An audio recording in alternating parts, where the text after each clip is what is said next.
What's up, everybody? So I just want to do a video, my top 10 tips for if you go to the National or a card show in general. I think I've been to many shows. I've been going to shows since I was 7 years old. So I have a couple of tips that I've learned along the way. This will actually only be my second National.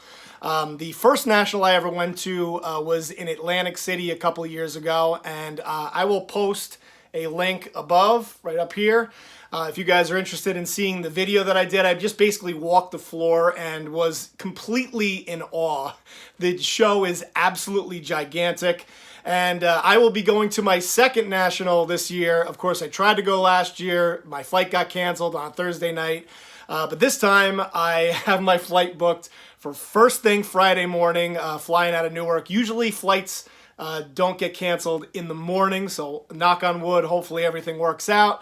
But I plan on flying out first thing Friday morning, and then I should be in Chicago around like 11 o'clock, and then I'll spend all day Friday, all day Saturday at the National. I'm also going with my dad, so my dad will be coming with me, looking for 1952 Topps cards, and then I fly back to Newark from Chicago on Sunday.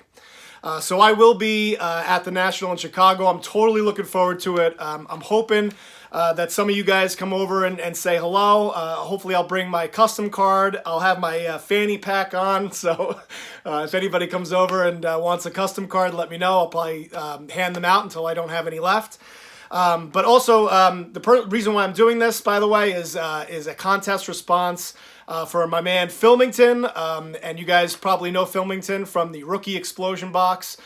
He put this product together. It's absolutely fantastic. He's had a hard time keeping supply because the demand's been so high, and I've been getting thousands of views on that box opening. So check him out. I'll put a link to his information below. But basically what he asked was 2 do's and 2 don'ts. And so, of course, I had to put together 10 tips. I had to go above and beyond. So hopefully that's okay, Phil.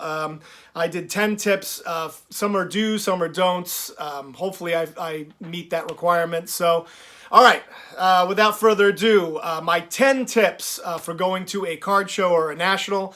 Number 1, and this is pretty obvious, and I think anybody that's done a response video for this, is have a list. That has to be the first thing that you think of. I remember when I went to the National in Atlantic City, I literally walked the floor for about 4 hours, and I remember I got done walking the floor, and I was like, okay, I have no idea. I was like, that was awesome. I just saw a Honus Wagner in the middle of the floor. But I literally had, I didn't know what I wanted. I had to sort of refocus, my efforts. I think it's a lot better if you have like a specific, list in mind of like 5 or 6 cards that you want to get. So have an idea as to what you want ahead of time. Don't just go there with that, an open mind, because especially at the National, you're going to be totally overwhelmed, and you're going to walk the floor and then realize that you have no idea what you want. Number 2, I really think that going to a card show is a fantastic opportunity to buy vintage cards that are not graded. I've talked about this before. I like when I'm buying vintage cards online, I always buy them already graded just because I don't know what the card looks like. Sometimes they'll hide something in the scan. But when I go to a show, I could actually take some time and look at the card in person, see if there's any surface issues. That's a really important thing. If you're looking at a card in person, is look for the surface issues, kind of look at the light, see if there's anything funny going on with the card. Make sure that that the card hasn't been trimmed to look better. But I've actually picked up some really awesome cards So this is an example. I picked this card up at the show at Atlantic City at the National. Picked this card up for $200, which I think was a great deal. And it was a card with rounded corners, which is why I got it cheap. But it came back as a 3.5. Another card that I got when it was not graded, got that card raw and got it graded, came out as a 6. Here's another card that I got for real cheap. I think I got this Tom Seaver for like $50. And you could clearly see that it's way off center. but when you look at it in person, it's a card that like has perfect corners, perfect edges, and sure enough, it came back as a mint. You know, it has the qualifier, off-center qualifier, but coming back as a mint 9 is pretty awesome. The next two cards I got for $200 total. So I got this card, this Mickey Mantle, and this Willie Mays for $200. And the Mantle came back as a PSA 4, and the Mays came back as a PSA 6. So, of course, if I bought these cards already graded, a Mantle and a 4 and a Mickey and a Mays and a 6, to get that for $200 would be awfully difficult online. Also picked up this Ernie Banks at the Atlantic City National, came back as a 6. Got this Rod Carew, came back as a 7. And another card that one of the first videos I ever did on YouTube was for this card. This Mike Schmidt that I bought raw, and it came back as a BVG 8. So don't be afraid to buy cards that are not encapsulated. If I'm ever going to do that, I'm going to buy it when I can see the card in person. Of course, the more cards you've seen, the better off you're going to do in terms of picking out the right cards. Of course, doesn't always work out. I picked up a Clemente that turned out it was trimmed, so that is something you got to be very careful of. So, but there's risk. There's a risk and there's reward with buying cards raw at a card show. Number 3, get familiar with if you see a card. So one of the things that happened with me with the Koufax at the Atlantic City National, this card, is I saw this card and the guy was like, I'll give you, $200 for the card. And I was like, oh, that's a pretty good deal. Let me think about it. And I had no idea. I left and I was like, I have no idea where this Koufax was. And I think it took me about a half hour, 45 minutes. Luckily, I was able to, track down the table that it was at. But the National is so big, but there's usually above each booth will be like a location, like C7. So make sure if you see a card that you like, write it down and write down the location of where it's at. If you are going to get your cards graded by PSA, SGC, or one of the grading companies, this is tip number 4. Bring a copy of the PSA submission form, and I recommend that you have it filled out before you get to the show. It's just that much less stress to not have to deal with filling all this out. You also have all these people behind you that are waiting to submit theirs. It's just saves so much more time. If you can fill this out ahead of time, maybe there's a couple of cards that you're not sure whether you want to submit, so leave those cards off and then fill those out at the National. But it just saves so much more time if you could have this all filled out ahead of time. I highly recommend, being prepared.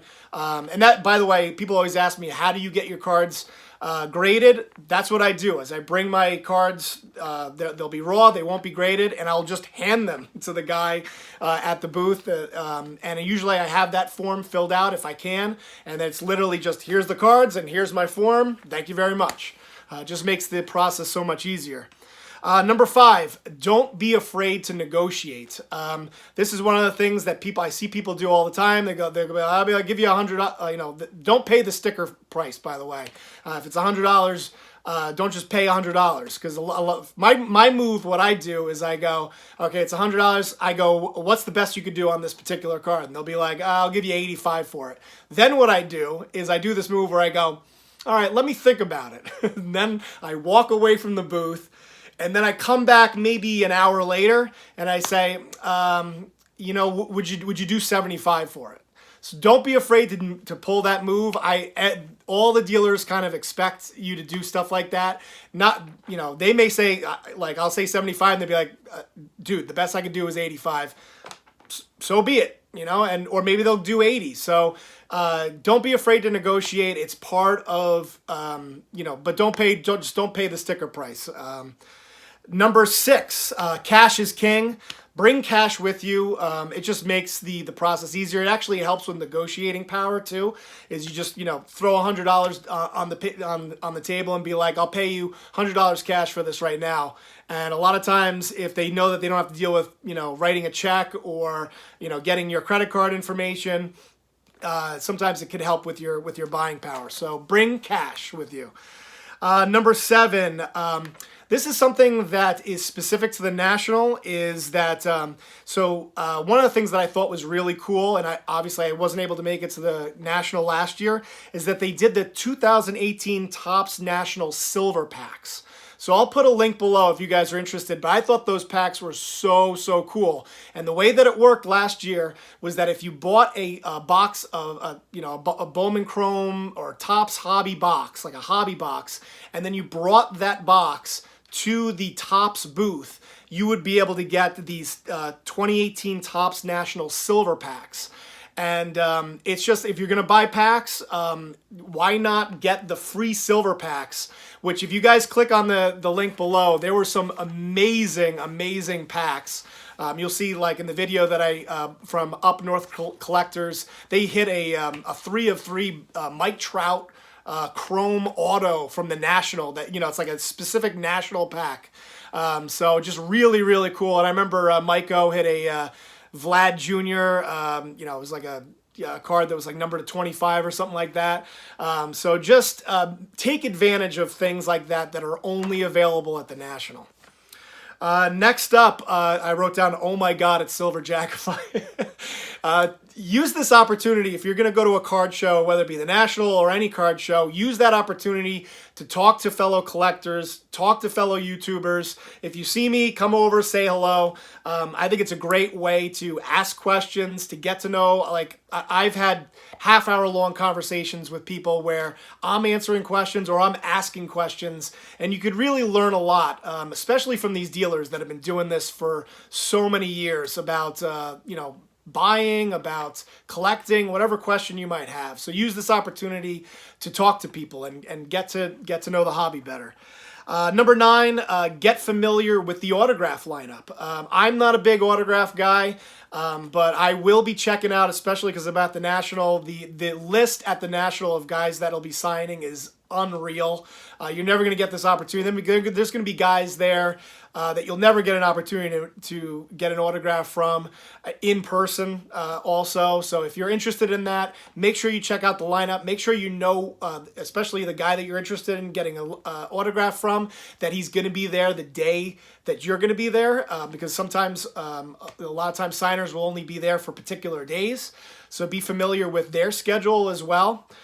There's going to be baseball guys, football guys, wrestling guys. I think Hansen was there last year. So be familiar with the autograph lineup.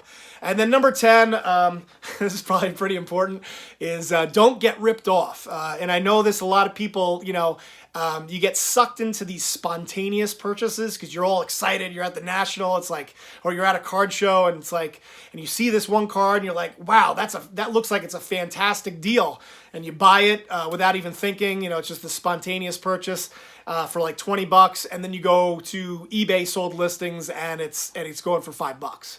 So just be familiar, try to be careful about what you're buying. If you're going to buy something, go to, at the very least, eBay sold listings. See how much it usually goes for. Don't overpay for something just because you're at the National or just because you're at a card show. I don't mind paying a little bit of a premium, but don't go, don't end up paying like 4 times the amount. And there will be scenarios where dealers are trying to make up for the fact that they just paid for a booth, and they're going to have cards at a higher price. So just be aware that sometimes cards will be selling for higher than they do on auction houses or on eBay.